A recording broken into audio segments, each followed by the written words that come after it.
generator. In this module, you will learn about an AC generator. An AC generator is an electric generator that converts mechanical energy to electrical energy in the form of an alternating EMF or alternating current. Working principle of an AC generator. An AC generator works on the principle of electromagnetic induction. In electromagnetic induction, when there is a relative motion between a coil and a magnetic field, an electric current or EMF is induced in the coil. Parts of an AC generator. An AC generator has an armature ABCD. It is a rectangular coil with many turns wound around a soft iron core. A shaft. It can be rotated rapidly.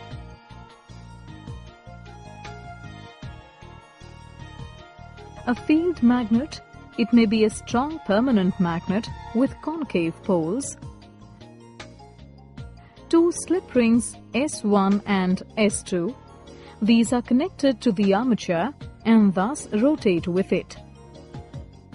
Two brushes B1 and B2. They provide electrical contact with the slip rings and a load, which may be a galvanometer as shown. Working of an AC generator.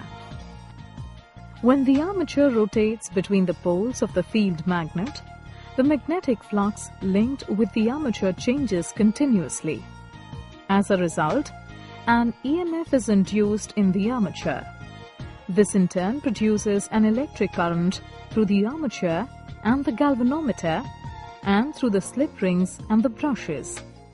Note that the galvanometer needle swings between the negative and positive values.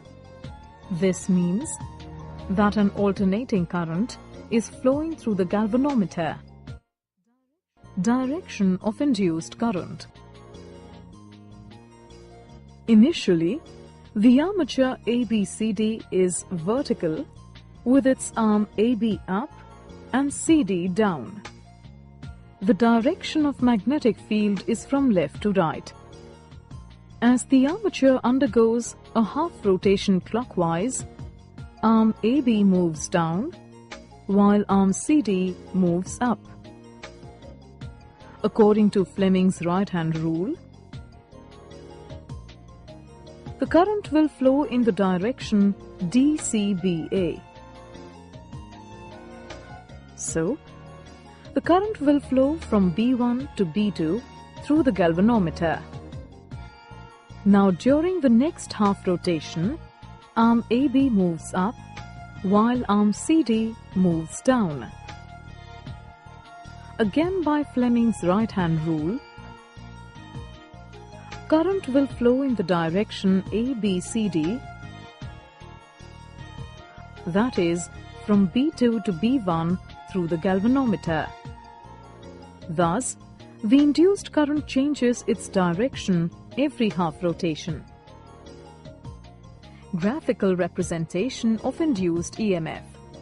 Suppose the armature takes t seconds to complete one rotation clockwise.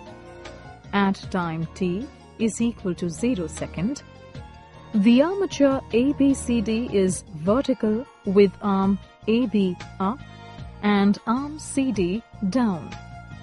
At this position, when the armature rotates, the rate of change of magnetic flux is momentarily zero. Hence, the induced EMF at this position is zero. During the first quarter rotation, the induced EMF increases. Then, at time t upon 4 seconds, the armature becomes horizontal. At this position, the rate of change of magnetic flux momentarily attains the maximum value. Therefore, the induced EMF at this position is maximum. During the second quarter rotation, the induced EMF decreases. Then, at time t upon 2, the armature again becomes vertical and therefore the induced EMF is zero. During the third quarter rotation, the induced EMF increases but has an opposite polarity as compared to that of the first half rotation. At time 3t/4 seconds, the induced EMF attains its maximum negative value. During the fourth quarter rotation, the induced EMF decreases and becomes zero momentarily at time t seconds as the armature is vertical once again. So the magnitude of the induced EMF is sinusoidal.